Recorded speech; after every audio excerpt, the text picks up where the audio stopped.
Selamat malam, Pak Ismail. Waalaikumsalam warahmatullahi wabarakatuh. Selamat malam Pak Roni. Ya, selamat malam.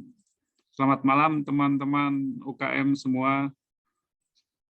Alhamdulillah pada malam ini tamu kita yaitu Pak Ismail sudah bergabung bersama kita.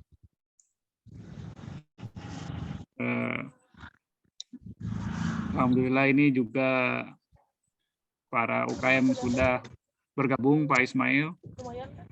Ya, mohon maaf tadi agak telat beberapa menit Pak, ada kendala di sini. Ya, tidak apa-apa Pak Ismail. Senang sekali.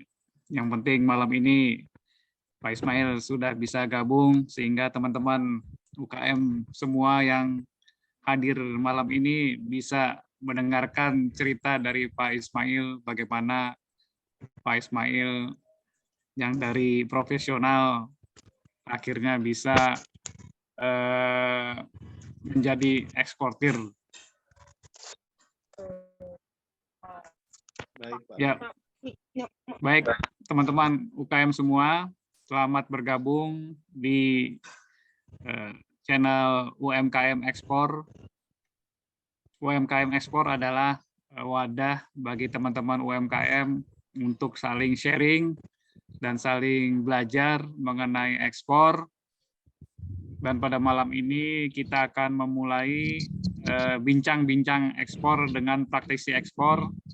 Alhamdulillah pada malam ini Pak Ismail yaitu salah satu eksportir Mokaf sudah bergabung bersama kita dan insya Allah beliau akan bercerita tentang bagaimana sepak terjang beliau dari profesional akhirnya bisa menjadi salah satu eksportir yang handal.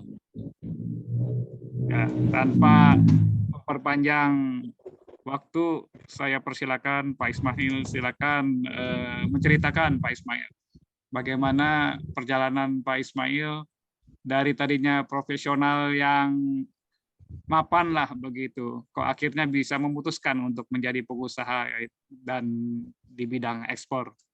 Silakan Pak Ismail. Ya, Assalamualaikum warahmatullahi wabarakatuh. Sebelumnya terima kasih. Waalaikumsalam warahmatullahi wabarakatuh. Ya, terima kasih Pak Roni dan Bapak Ibu sekalian yang telah hadir di bincang-bincang kali ini.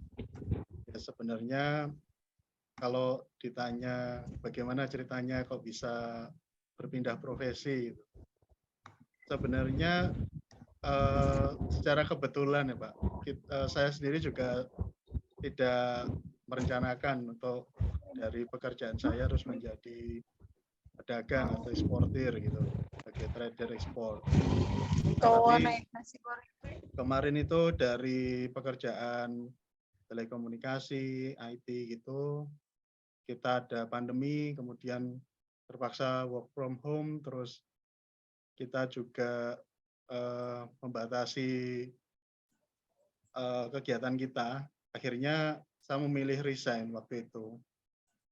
Nah, karena resign banyak waktu luang tentunya, akhirnya ya saya cuma mencari peluang apa yang bisa dikerjakan ketika pandemi.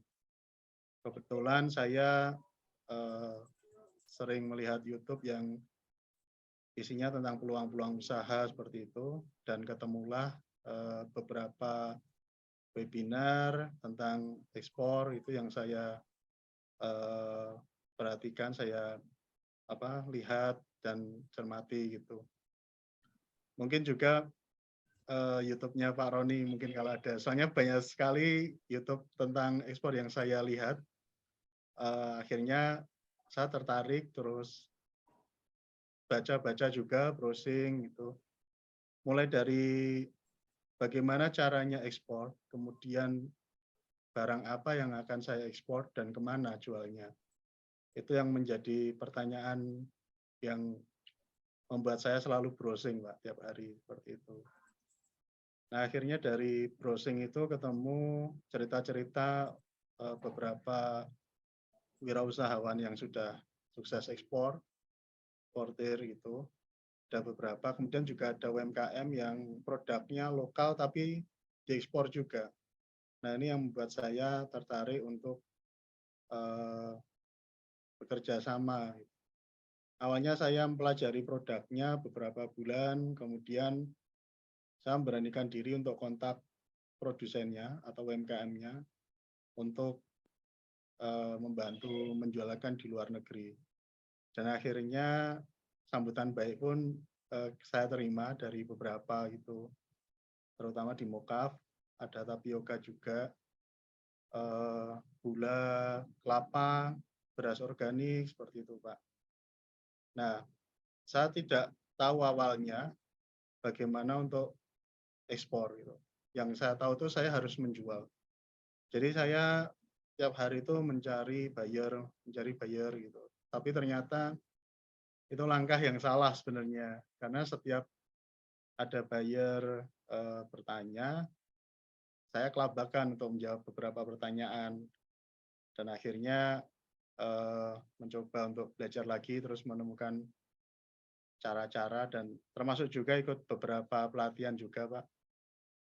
Akhirnya dibimbing dari yang berpengalaman seperti itu, terus kita coba terapkan, saya coba terapkan, dan akhirnya ya alhamdulillah kirim beberapa sampel, kirim LCL, terus akhirnya bisa ekspornya dalam satu kontainer seperti itu.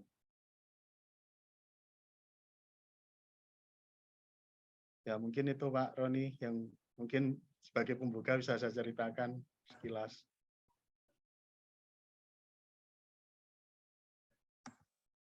Ya maaf Pak, tadi koneksi saya terputus karena hujan nih di Cirebon ini Pak. Oh iya. Iya ya. Oh ya maaf tadi Pak Ismail, lokasi mungkin di mana bisa diceritakan ke teman-teman, dan Oh ya. apa potensi yang ada di kota Bapak, atau apakah produk apa mokaf Bapak itu berasal dari kota Bapak atau dari kota yang lain? Ya Pak Roni, saya berasal dari Sragen, domisili di Sragen, Jawa Tengah. Kemudian tentu kalau kita akan ekspor, kita ya itu tadi yang saya ceritakan, ada 3 hal yang kita pikirkan, kan saya pikirkan itu produk apa yang akan kita ekspor, kemudian caranya ekspor bagaimana, ketiganya adalah ke negara mana dan pada siapa kita akan menjual atau mengekspor gitu. Nah, terutama yang kita hadapi pertama permasalahan itu adalah produk apa yang akan kita ekspor gitu. Kalau kita coba browsing di aplikasi semacam Alibaba gitu kan, banyak sekali produk-produk di luar negeri yang hasil industri, teknologi gitu yang bisa dijual. Nah, kalau di sekitar saya juga bingung produk industri apa yang bisa saya jual gitu, yang bisa saya ekspor. Ya akhirnya yang diproduksi sekitar kita paling banyak adalah produk pertanian, Pak. Jadi produk pertanian itu ada hasil panen yang bisa langsung diekspor, ada yang hasil turunannya, kemudian juga ada yang produk jadi, itu yang bisa kita ekspor juga. Dari situ awalnya saya browsing tentang produk yang mau dijual. Kemudian karena di sekitar saya belum menemukan, ya paling baik kalau bekerja sama dengan yang pernah mengekspor, Pak. Salah satunya ya Mokaf itu tadi. Mokaf itu pernah diekspor juga, tapi tidak kontinu. Nah, kita coba untuk bekerja sama untuk mengeksporkan Mokaf juga. Ya alhamdulillah diterima baik. Kemudian juga tapioka itu ada di kabupaten lain, tidak di Sragen, termasuk yang Mokafnya itu tadi juga di kabupaten lain, tapi masih tetap di Jawa Tengah.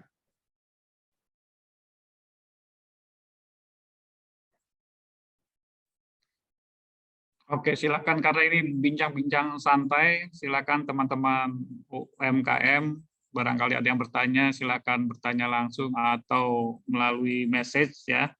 Nah, ini sudah ada message pertanyaan, sudah ekspor mokaf ke negara mana saja, dan yang paling besar pasarnya negara mana. Kemudian apa alasannya memilih target pasar tersebut?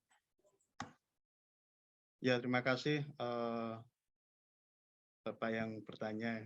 Maaf, ini Pak siapa ya namanya?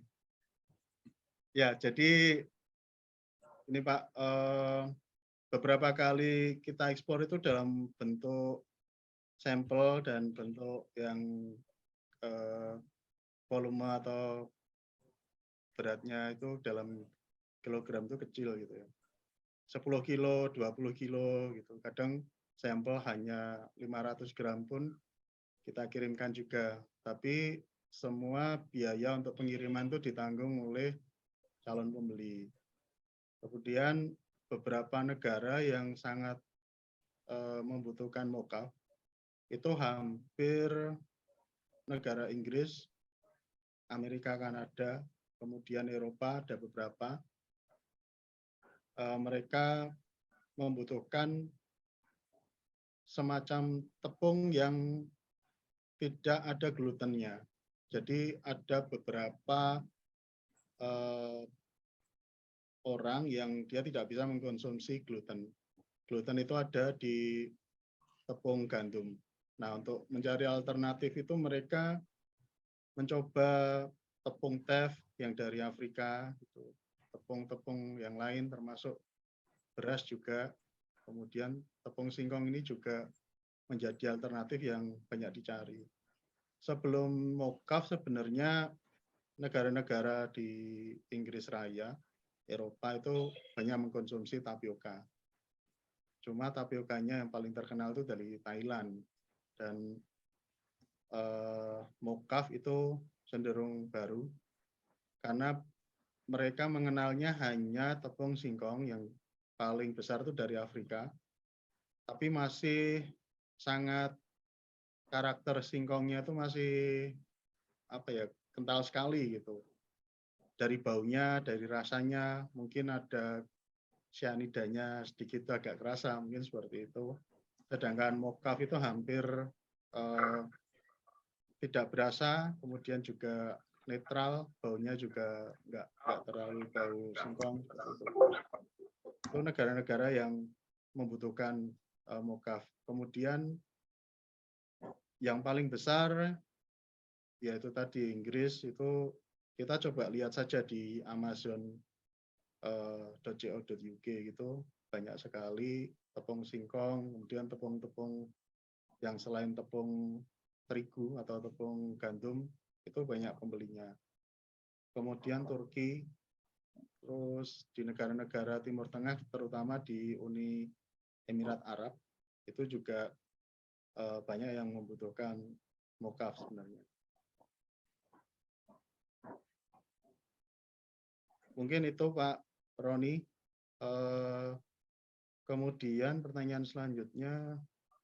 Sertifikasi apa yang? Sertifikasi, oh ya. Ya. Kalau produk makanan memang negara-negara Eropa atau negara-negara di Amerika, Kanada terutama, itu cenderung untuk organik pertama. Kalau kita mendeklar organik, berarti sertifikat organiknya harus ada, seperti organik USDA, organik Eropa, organik Uni Eropa, seperti itu. Itu yang agak susah kita penuhi, selain ya membuatnya juga secara organiknya ketat sekali, kemudian sertifikasinya juga mahal. Kemudian standar sertifikasi keamanan pangan seperti HACCP, ISO 22000, terus kemudian kalau di Inggris Raya itu yang diperlukan adalah BRCGS. Dulu hanya dipakai di Inggris, sekarang dipakai secara global. Kemudian termasuk juga skema keamanan pangan GFSI, seperti itu. Nah, ini yang perlu Bapak Ibu UMKM yang bergerak di bidang produksi pangan atau bahan pangan, itu perlu untuk ya mengarahkan produknya ke sertifikasi keamanan pangan, karena selain nilai jual itu juga menjadi syarat untuk masuk. Ketika kita sudah strict dengan semacam sistem yang dibangun di sertifikasi tersebut, kita lebih terpercaya untuk masuk negara-negara tersebut. Gitu Pak Roni. Itu agak lumayan Pak investasinya Pak Ismail. Kalau itu tadi ada setiap negara itu kan ada mungkin sertifikasinya masing-masing itu. Ya, bagaimana Pak? Yaitu apabila masing-masing negara itu kayak seperti Amerika ada USDA, kemudian ada organik Eropa, kemudian ada BRC apa itu yang dari Inggris itu ya. BRCGS ya. BRCGS itu. Nah, itu biayanya lumayan cukup tinggi ya bagi UMKM ya untuk memenuhinya. Iya. Memang biayanya besar Pak dan harus beberapa tahun harus diperbaiki, bahkan ada yang 2-3 tahun seperti itu. Ya itu tergantung juga dari seberapa besar market yang sudah dimiliki UMKM sebenarnya Pak. Jadi kalau sudah lumayan besar, kemudian ingin masuk ke pasar-pasar yang lebih besar lagi yang mensyaratkan itu, biasanya yang saya temui itu produsen itu memang memilih untuk melakukan sertifikasi karena peluangnya untuk bekerja sama dengan perusahaan lain seperti perusahaan produsen makanan dari bahan tepung yang kita suplai gitu, itu juga besar sekali Pak.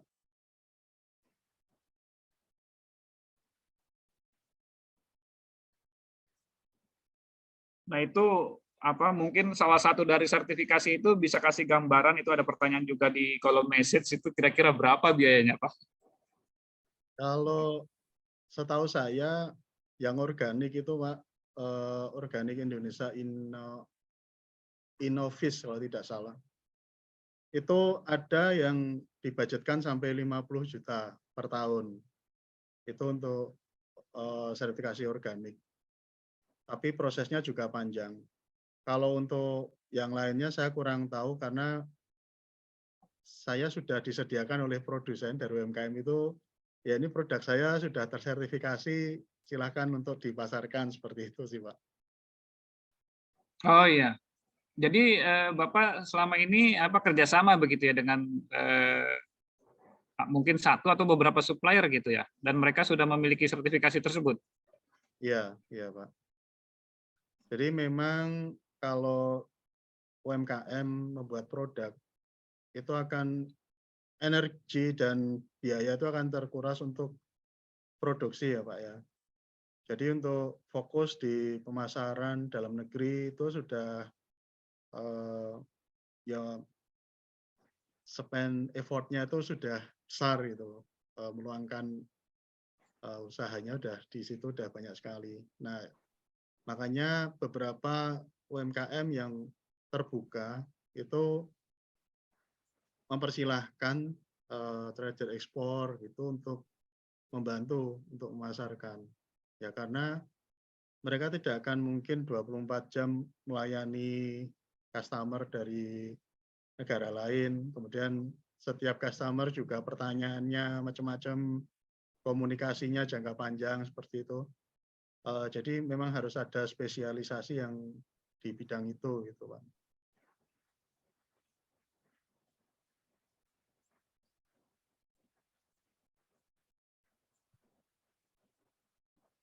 Nah, mungkin Bapak tahu lembaga apa yang mengeluarkan sertifikasi tersebut? Ini juga ditanyakan di kolom message. Ya, untuk produk-produk yang standar sertifikasi yang kita perlukan tuh pertama adalah halal. Kita bisa ke MUI untuk membuat sertifikasi halalnya. Kemudian juga dengan Sukovindo itu juga melayani untuk ISO 9001, ISO 22000, kemudian untuk HACCP seperti itu Pak. Nah kemudian produk-produk pangan yang diedarkan di Indonesia tentunya harus didaftarkan di BPOM atau minimal kita mendaftarkan untuk PIRT. Nah, di BPOM atau di PIRT itu nanti ada kaitannya ketika kita akan ekspor ke negara lain, kita diminta dari negara tujuan itu untuk memberikan health certificate atau surat keterangan kesehatan atas pangan. Nah, itu yang mengeluarkan salah satunya adalah BPOM. Selain BPOM, setahu saya juga ada produk makanan yang health certificate itu diterbitkan oleh Kementerian Kesehatan atau juga dari Kementerian Perdagangan kalau tidak salah. Itu ada juga, Pak. Tapi prosesnya yang paling cepat itu BPOM. 3 hari sudah, mungkin 2 hari ya, 2 hari sudah bisa dikeluarkan health certificate. Asalkan semua persyaratan itu lengkap. Salah satunya ya sudah terdaftar di BPOM untuk produk yang diedarkan di Indonesia. Kemudian juga sudah ada COA. Nah, ini perlu penting sekali saya sampaikan. COA atau hasil analisis laboratorium ini juga penting untuk menjamin bahwa bahan makanan yang akan kita ekspor itu tidak terkontaminasi oleh misalkan salah satunya adalah mikrobiologi, bakteri E. coli, jamur, seperti itu. Kemudian juga cemaran logam berat. Itu juga diminta BPOM ketika kita submit untuk meminta health certificate.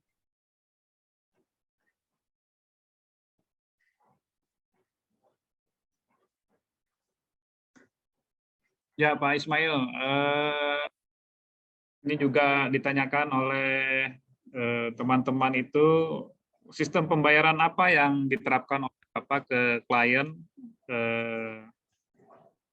dan kemudian term Incoterm-nya apa yang Bapak pakai? Apakah FOB, CNF, CIF? Oh ya, paling aman itu dengan transfer ya Pak ya. Jadi kita selalu minta transfer minimal DP itu 50% gitu.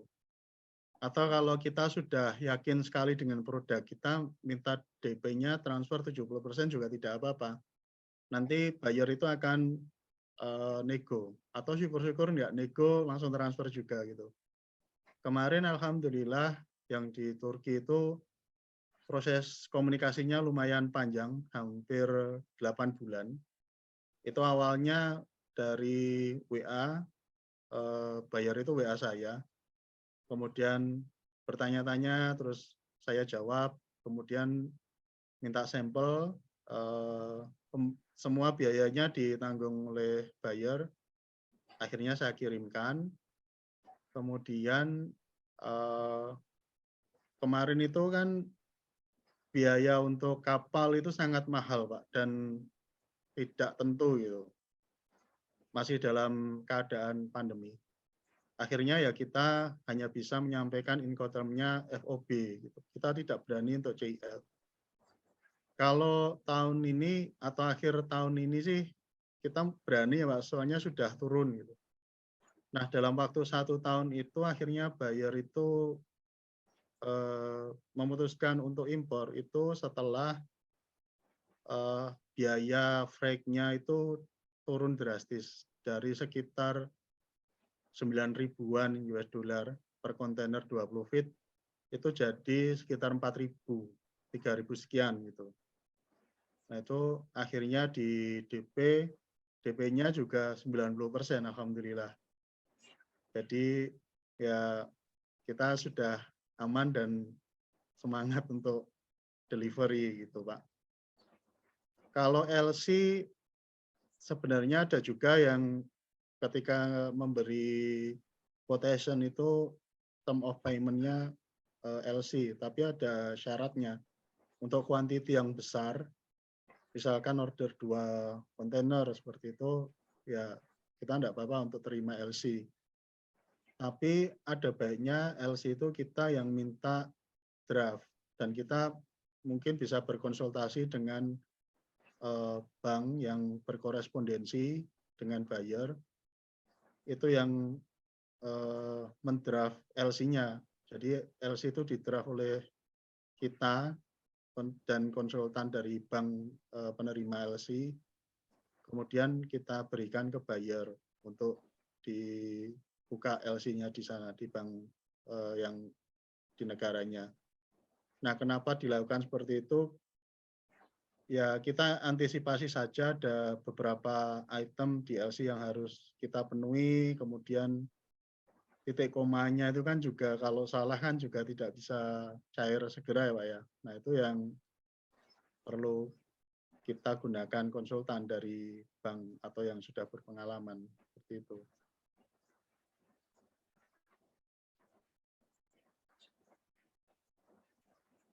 Iya, maaf nih teman-teman di Cirebon hujan besar ini.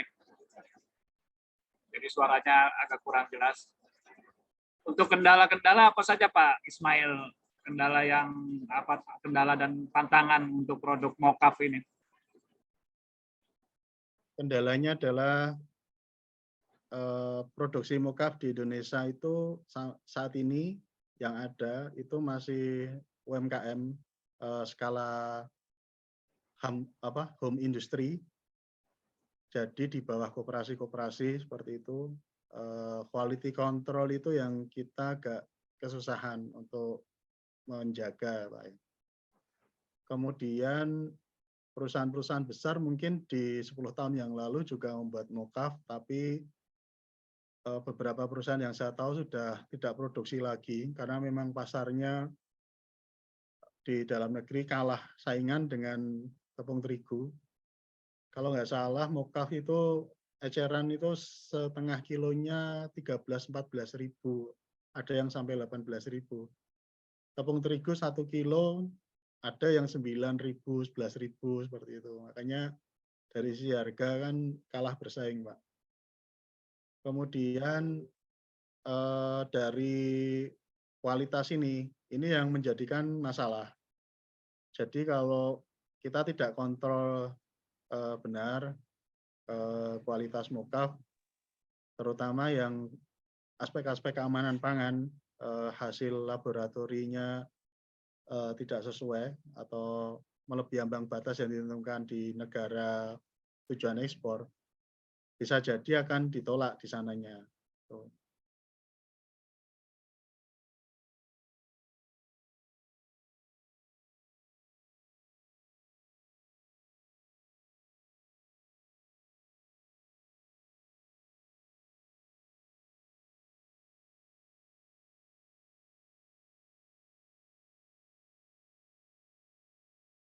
Halo Pak Roni.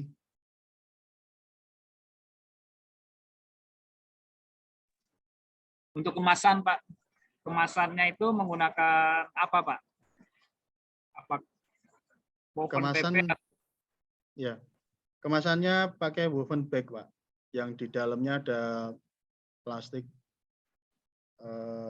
plastik yang food grade seperti itu.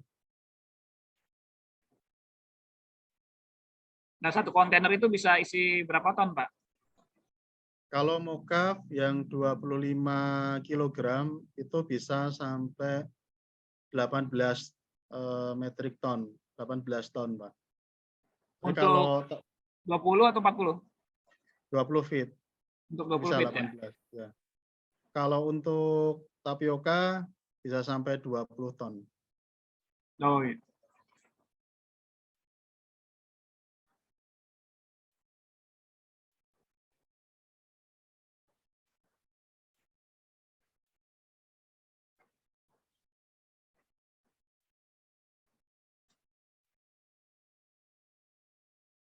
Nah, ada yang bertanya juga itu bagaimana sih cara mencari buyer-nya, Pak?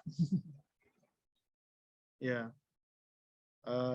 dulu kalau yang saya tahu dari YouTube gitu Pak, itu kita registrasi ke platform B2B, bisa berbayar ataupun tidak berbayar. Waktu itu kita belum berbayar Pak. Kemudian juga dari Facebook. Cuma kalau dari Facebook saya tidak terlalu senang karena banyak scammer di situ. Akhirnya media sosial yang saya gunakan LinkedIn ya. Nah, itu. LinkedIn ya. Ya, itu kita tahu orangnya, kemudian tahu network-nya, circle-nya, kemudian kita cek komen-komennya atau siapa yang mengkomen, yang berinteraksi siapa. Oh, berarti orang ini beneran ada gitu, bukan cuma profil palsu gitu. Nah, dari situ kita bisa ya berinteraksi atau memperkenalkan produk atau menawarkan, bahkan seperti itu, Pak. Dan yang terpenting tuh kita harus punya website tentang perusahaan kita, kemudian juga produk kita. Jadi ketika buyer ingin berinteraksi dengan kita itu interaksinya adalah dengan broker atau dengan perusahaan. Nah, kadang buyer mikir seperti itu. Kalau dengan perusahaan kan dia akan melihat websitenya, kemudian ya segala sesuatu informasi yang dia butuhkan dia cari di website tersebut, baru dia biasanya akan kontak kita via email atau via WhatsApp.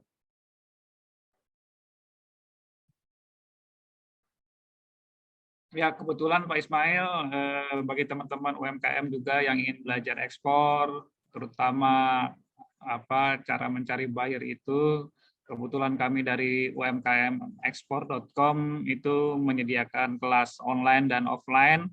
Silakan teman-teman chat kepada admin kami, yaitu UMKM Ekspor, di kolom message apabila tertarik untuk belajar secara online maupun offline untuk ekspor begitu. Dan tadi benar Pak Ismail ceritakan itu ada banyak cara untuk mencari buyer. Tadi itu salah satunya dari platform LinkedIn, kemudian ada marketplace, dan nanti ada beberapa situs-situs lain yang berisi database buyer. Nah, itu semua nanti akan kami sharing di kelas online maupun offline gitu, Pak. Nah, Pak Ismail pernah ikut pelatihan-pelatihan ekspor, Pak? Ya, sebenarnya yang paling banyak saya lakukan itu adalah belajar di YouTube dan membaca website yang berkaitan, Pak. Jadi misalkan saya ingin tahu bagaimana tata cara ekspor di Bea Cukai, saya masuk webnya Bea Cukai, saya baca tentang ekspor semuanya sampai ke link-link semuanya saya baca gitu. Tapi ya tetap tidak ada caranya di situ.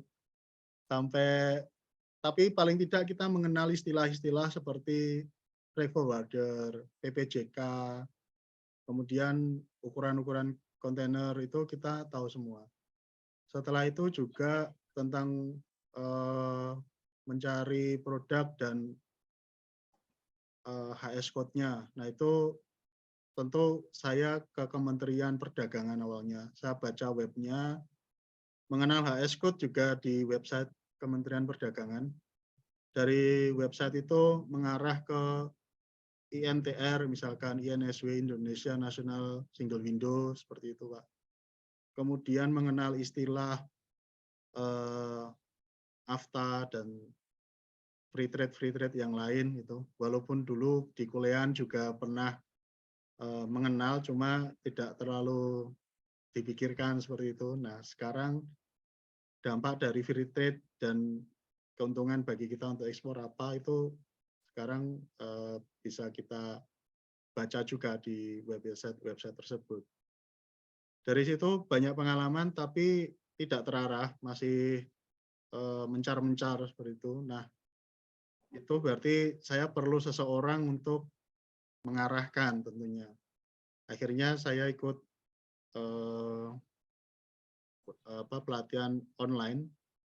Itu dulu murah sekali juga, mungkin juga yang dilakukan Pak Roni juga tidak terlalu mahal dan menurut saya sih sangat bermanfaat gitu.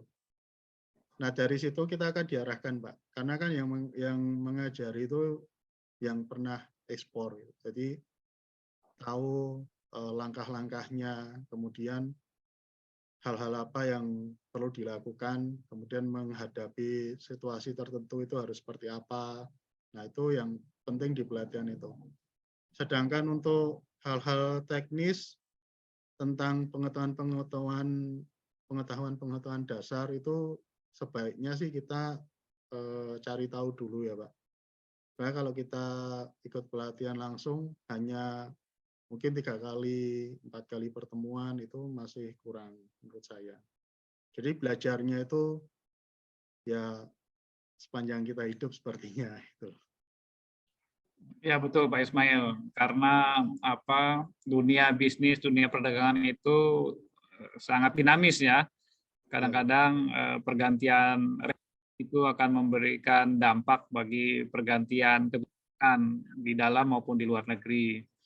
Nah kemudian betul sekali yang Pak Ismail katakan itu, setelah kita belajar mungkin sendiri melalui YouTube atau di googling gitu ya, kita butuh mentor Pak ya untuk membimbing kita. Nah itu juga yang sedang kami berikan kepada para UMKM. Jadi UMKM ekspor itu memberikan bimbingan lah kepada teman-teman supaya bisa ekspor, begitu dibimbing oleh memang praktisi yang sudah ekspor begitu. Ya, Pak. Nah kemudian Pak Ismail, pernah ada kejadian klaim nggak? Kemudian bagaimana cara mengatasinya? Ya, ini kebetulan sekali Pak, pengalaman awal-awal kita kirim mokaf dan tapioka dalam satu kontainer 20 feet sampai ke Turki, mokaf itu tapioka itu diterima dengan baik. Sementara mokaf itu ditolak oleh pemerintah di sana. Dari otoritas di sana itu Kementerian Pertanian. Jadi setiap produk makanan yang diimpor di Turki itu pasti akan dilakukan uji laboratorium oleh Kementerian Pertanian di sana. Dan kebetulan ya mokafnya itu sebenarnya sudah kita tes lab, sudah ada health certificate dari sini, tapi di sana ditemukan ada coliform bakteri dan jumlahnya juga tidak aman untuk dikonsumsi. Kemudian ada juga molds atau kepang hamir atau jamur itu ya. Itu juga ada juga di situ. Padahal dari sisi packing, dari sisi delivery di kontainer itu sudah kita lakukan mulai dari pengemasan produk sampai di kontainer itu semuanya sudah proper. Kontainer sudah dilapisi dengan kertas, kemudian diberi penyerap kelembapan yang harusnya cuma 6 rentengan itu Pak, saya beri 12 renteng untuk yang 40 feet harusnya. Iya. Itu ternyata tetap ada itu. Nah, kita tidak, tentunya karena buyer kita itu kan percaya dengan kita dan kita harus tanggung jawab. Nah, tanggung jawabnya itu sebisanya tidak merugikan semuanya, baik kita, produsen dan buyer juga. Nah, seperti itu ya harus ada komunikasi intens dan kita yakinkan buyer pertama-tama kita akan tanggung jawab, kita akan kirim lagi gitu. Tapi ya kita bicara dengan buyer, kalau saya kirim sendirian itu kan saya rugi, sana tidak untung gitu sebenarnya. Nah, bagaimana kalau dibuat sama-sama untung gitu? Ya kita usulkan untuk ya udah kita akan ganti semuanya, tapi dengan cara dari pihak sana untuk membeli kita, Pak. Jadi produk kita itu dibeli sampai penggantian kerugian itu lunas gitu. Jadi ibaratnya kita akan mengganti itu dengan keuntungan ekspor-ekspor selanjutnya. Nah, itu yang kita sampaikan ke buyer kita. Cuma kadang ada juga buyer yang sudah terlanjur tidak percaya kan Pak. Itu yang agak susah. Nah, bagaimana kita meyakinkan bahwa nanti yang dikirim itu adalah benar-benar lolos dari semua yang disyaratkan di negara tersebut. Salah satunya adalah menggunakan jasa surveyor atau inspeksi dari yang independen. Independent surveyor itu salah satunya adalah Sukovindo. Dulu ada surveyor Indonesia, kalau tidak salah sekarang sudah merger ya Pak ya. kemudian ada Carsurin ya kalau nggak salah, itu perusahaan independen juga. Nah, kita minta buyer untuk sepakat bahwa nanti setelah diinspeksi dengan independent surveyor itu kita sudah memenuhi standar di sana, ya tidak ada alasan untuk kita harus mengganti lagi kalau misalkan di negara tujuan itu ditolak lagi, seperti itu. Kemudian opsi lain ya sudah kita ganti dengan besaran misalkan 20%-nya gitu, atau sebesar keuntungan kita dari buyer tersebut kita kembalikan, misalkan seperti itu. Jadi ada dua pilihan itu. Ya Pak, betul sekali teman-teman. Jadi ketika ada bayar klaim itu sebisa mungkin kita nego Pak ya. Jadi kerugian ya apa kalau bisa sama-sama untung ya. Kalau nggak bisa juga kerugian kita seminimal mungkin begitu ya. Maksudnya jangan langsung kita menerima bahwa kita harus ganti langsung begitu kan, itu sangat merugikan. Nah, biasanya kami juga di furniture Pak seperti itu Pak. Kalau misalnya ada klaim itu nanti kita bilang gantinya nanti dicicil berapa kali order berikutnya begitu. Iya. Jadi kita bisa nyicil, kemudian kita ada jaminan juga order berikutnya tuh ada juga begitu. Nah, Ya. itu memang apa kita harus bisa nego lah ke buyer begitu ya. Jangan langsung menerima apapun yang diinformasikan dari buyer begitu. Dan tadi juga untuk melibatkan independent survey itu juga sangat bagus ya, karena itu kan nanti kita sudah mendapatkan kepastian bahwa barang kita itu diterima atau tidak oleh buyer itu sesuai dengan requirement buyer itu di tempat kita begitu. Jadi barang masih di tempat kita, kita sudah bisa pastikan ini barang kita itu memang sudah lolos sesuai spek yang ditentukan oleh buyer, karena supplier independen itu kan jadi kepanjangan tangan dari buyer begitu ya. Ya Pak Ismail, ada yang menanyakan HS code tepung mokaf, boleh di spill Pak?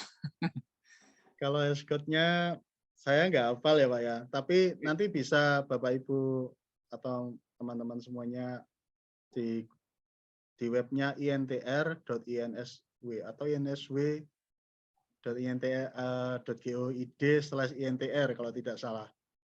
Ketika aja di Google INTR itu nanti ada, kita masukkan tepung singkong, itu HS code-nya kalau tidak salah 106 berapa gitu atau 16 berapa gitu. Ya. Kemudian apakah barangkali Pak Ismail berkenan untuk menginformasikan brand mokaf Bapak dan apakah dijual di lokal juga Pak? Kalau dari produsen, supplier kita itu memiliki brand sendiri, tapi untuk pemasaran di luar negeri kita bisa pesan white label. Artinya kita bisa membuat brand dengan milik kita sendiri atau dari buyer kita. Kalau yang saya gunakan kemarin ketika ekspor itu Casavan Java. Seperti di website saya juga casavanjava.com.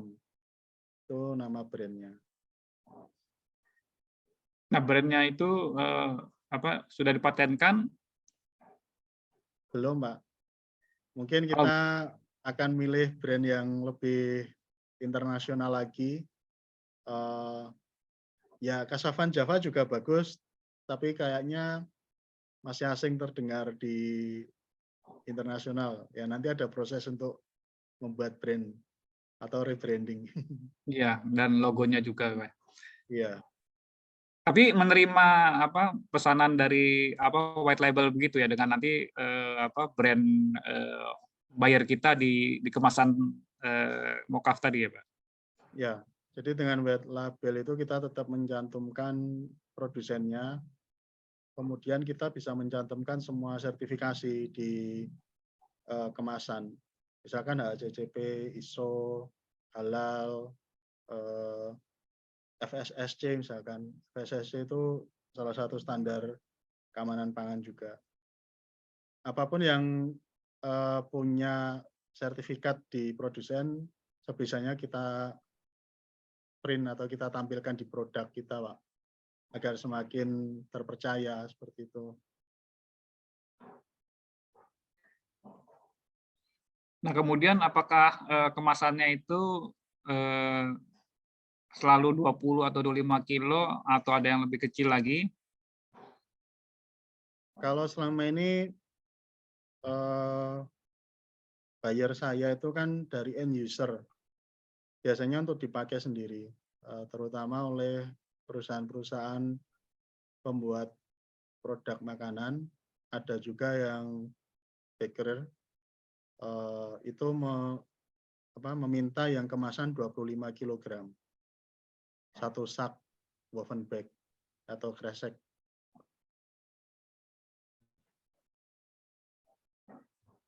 Itu di dalamnya ditambah inner packing lagi, Pak? Ya, ada inner plastiknya, Pak, yang Ada inner plastiknya juga ya. Nah, kemudian apakah dari misalnya sertifikasi atau uji lab begitu, apakah kita sharing dengan buyer atau memang kita keluarkan sendiri? Maaf. Kalau uji lab, saya sendiri menguji labkan ya, Pak ya. Jadi kita memang ingin selalu update dengan keamanan pangan. Kita meyakinkan ke buyer kita bahwa produk kita itu sudah sesuai standar keamanan pangan. Kita ambil sampel untuk dites, dan sampel itu juga yang kita kirimkan di waktu ekspor itu kita menggunakan produk yang kita sampel itu sebenarnya. Untuk biaya pengujian lab itu lumayan mahal. Kemarin mukaf itu sekitar total 8 jutaan untuk hasil lab yang menunjukkan tentang serat pangan, kemudian vitamin, kadar apa saja yang ada di pangan tersebut, itu yang standar paketnya. Kemudian ada juga cemaran mikrobiologi, cemaran logam berat, itu juga satu paket lagi. Jadi ada total 2 kali tes lab, itu sekitar 8 jutaan itu, Pak. Itu di Sukovindo, Pak, atau di mana? Saya di Saraswati, Bogor. Oh ya. Tapi bisa juga dinegokan dengan buyer untuk pengetesan itu sih, Pak. Kemarin yang saya cas ke buyer itu kalau health certificate, walaupun kita bayar ke pemerintah kan paling cuma 50.000 per produk, tapi kita untuk mengurus itu kan kita juga harus ke BPOM, apalagi Sragen itu kan BPOM-nya dari Semarang. Nah itu biaya transport dan sebagainya itu ya kita sampaikan juga ke customer kita, ke buyer kita.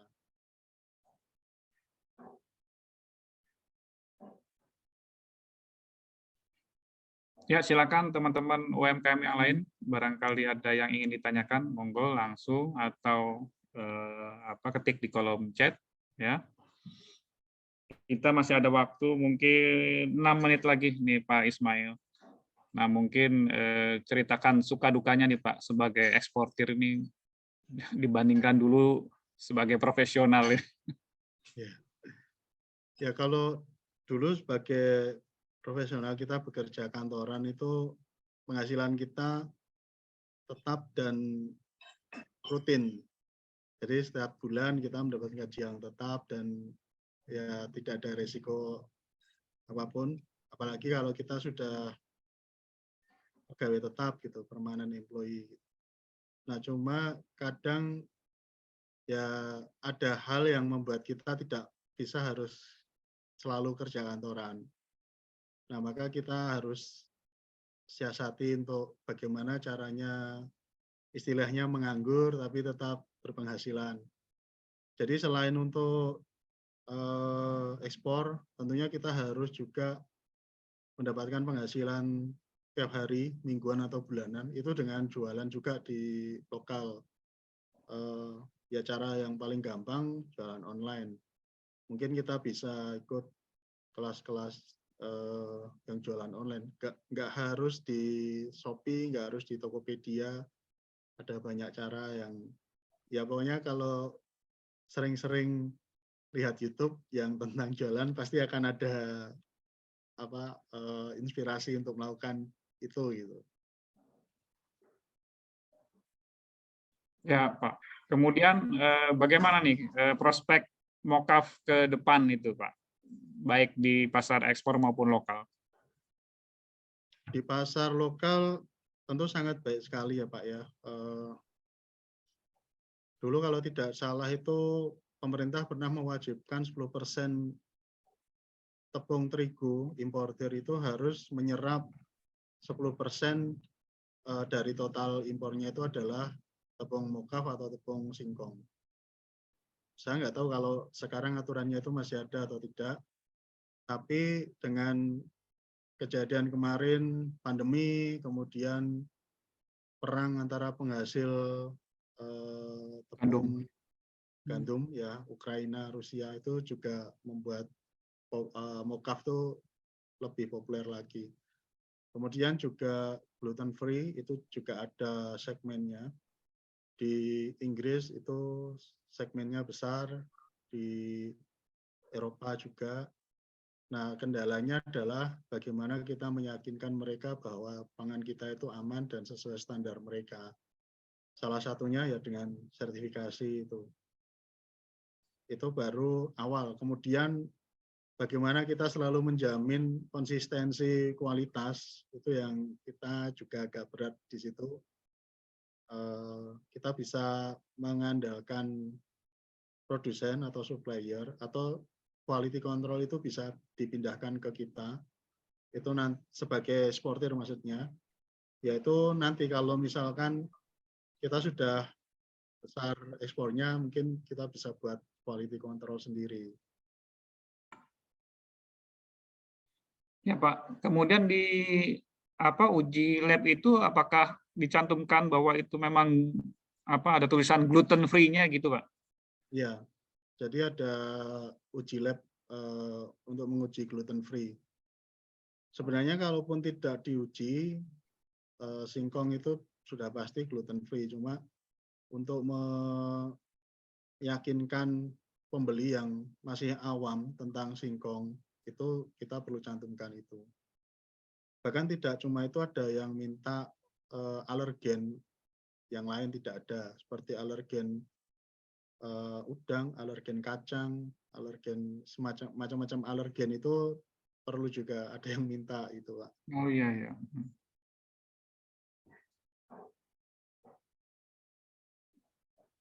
Kemudian apakah ada grade-grade-nya Pak untuk mokaf tersebut? Ada Pak. Kalau di lokal itu grade tergantung dari mesh berapa atau kelembutannya, saringannya itu. Diayak dengan mesh 80 atau mesh 100. Yang 100 tentu lebih lembut lagi, seperti tapioka, seperti itu. Kemudian juga warnanya, karena kita kan mengandalkan jemur matahari untuk yang UMKM, koperasi-koperasi atau home industry gitu.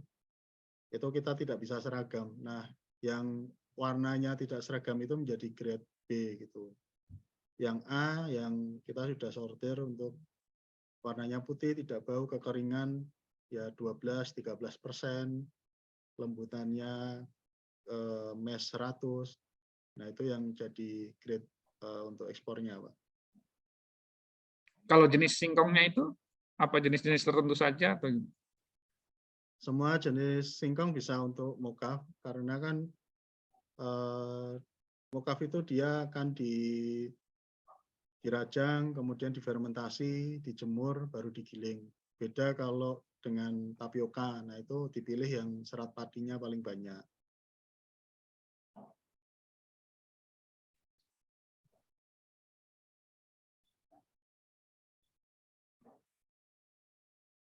Nah, kemudian apakah Pak Ismail ini akan fokus di mokaf, beras organik, atau nanti mungkin ada rencana untuk ekspansi ke produk lain, Pak? untuk saat ini karena kebutuhan untuk tapioka, mocaf itu banyak, kita akan fokus di kedua produk tersebut ya Pak. Tapi untuk kedepannya kita juga akan mempelajari dan memasarkan produk yang lain seperti rempah-rempah ataupun kopi atau yang lain juga. Nah, ya karena mungkin Pak Ismail sudah mengerti dan paham cara trading ekspor, mungkin jadi lebih mudah ya untuk mengambil peluang dari produk-produk lain ya Pak Ismail. Ya. Ya, seperti yang saya sampaikan tadi Pak, untuk UMKM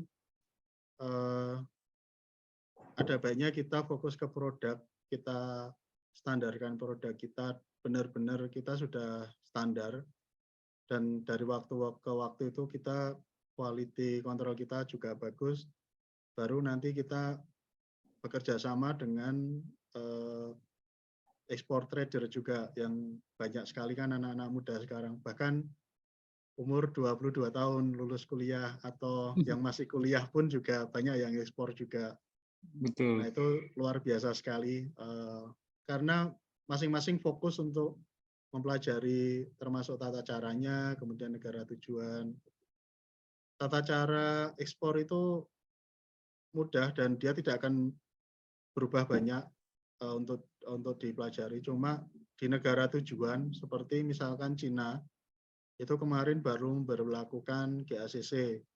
Jadi eksportir bahan makanan itu harus disertifikasi, harus terdaftar di bea cukainya di Cina sana, dan ada inspeksi juga. Itu salah satu yang lumayan menghambat, tapi ya bisa dilakukan juga. Kemudian seperti yang saya sampaikan juga, di negara-negara Eropa atau Amerika kan juga perlu banyak sertifikat. Nah, itu hambatan ekspor yang ya perlu kita lalui juga gitu. Atau kalau misalkan yang gampang-gampang itu ya kita pilih negara-negara yang tidak terlalu membuat aturan ketat tentang sertifikasi, seperti negara-negara Afrika, kemudian ASEAN, terus ada beberapa negara Timur Tengah atau Eropa Timur yang masih mudah untuk di target sepertinya. Ya, tidak terasa sudah pukul 8.30, sudah 1,5 jam Pak kita bincang-bincang, sangat sangat menarik sekali dan sangat bermanfaat sekali semua informasi yang diberikan Pak Ismail. Semoga menambah inspirasi bagi teman-teman UMKM semua yang mungkin tahun depan ingin menjadi eksportir gitu ya Pak Ismail. Jadi kami berusaha memberikan contoh nyata bahwa banyak sekali teman-teman yang tadinya bergerak di bidang profesional akhirnya bisa beralih menjadi eksportir begitu ya. Dan tentu saja teman-teman tetap harus belajar seperti yang tadi Pak Ismail ceritakan. Beliau kan rajin belajar dari YouTube, dari artikel-artikel begitu kan, dan juga mencari mentor begitu ya untuk membimbing Pak Ismail sehingga bisa menjadi eksportir begitu. Nah, kebetulan kami di UMKM Ekspor itu juga menyediakan bimbingan, menyediakan kelas online maupun offline sehingga teman-teman itu bisa belajar dan lebih terarah lagi untuk menjadi eksportir. Kemudian ada yang menanyakan tentang tadi websitenya itu kasavanjava.com Pak ya. Iya. Ya, bagi teman-teman barangkali tadi ya, tetap Pak Ismail juga buka kesempatan bagi teman-teman yang lain mungkin mau menjadi trader itu open Pak ya. Iya Pak. Iya. Ya banyak sekali ya juga murid-murid saya yang masih kuliah itu sudah belajar dan sudah bisa ekspor begitu karena kemajuan teknologi sekarang membuat lebih mudah lah untuk teman-teman untuk mencari buyer, belajar tentang ekspor, melakukan transaksi perdagangan ya. Jadi teman-teman generasi milenial ini lebih terbuka peluangnya untuk menjadi eksportir. Demikian bincang-bincang ekspor dengan praktisi ekspor kali ini ya. Terima kasih sekali lagi kepada Pak Ismail ya atas ceritanya, atas pengalamannya. Semoga memberikan inspirasi bagi teman-teman yang lain ya. Jadi teman-teman nambah semangat nih untuk tahun depan kita harus ekspor begitu ya. Ya, kemudian teman-teman silakan apabila ingin bergabung di komunitas UMKM ekspor itu ada di kolom chat, bisa bergabung karena nanti kita akan mengadakan bincang-bincang ekspor ini seperti ini rutin ya setiap bulan dengan produk-produk yang lain. Jadi teman-teman bisa belajar dari eksportir, praktisi ekspor dengan produk-produk yang berbeda setiap bulannya begitu. Jadi teman-teman silakan gabung di komunitas UMKM ekspor, itu link grupnya sudah disediakan di sana. Teman-teman bisa saling sharing pengalaman, bertanya dan sebagainya. Oke, sekali lagi terima kasih semuanya, Pak Ismail. Sukses Terima di kasih, Pak Roni. tahun depan ya, semoga lebih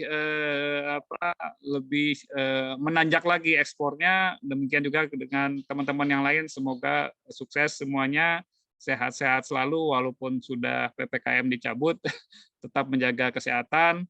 Semoga tahun 2023 kita semua bisa mencapai cita-cita kita untuk menjadi lebih baik. Terima kasih. Assalamualaikum warahmatullahi wabarakatuh. Sampai jumpa di pertemuan berikutnya. Waalaikumsalam. Terima kasih, Pak. Terima kasih. Sampai jumpa lagi. Terima kasih, Pak. Sampai ketemu lagi, Pak. Terima kasih ilmunya.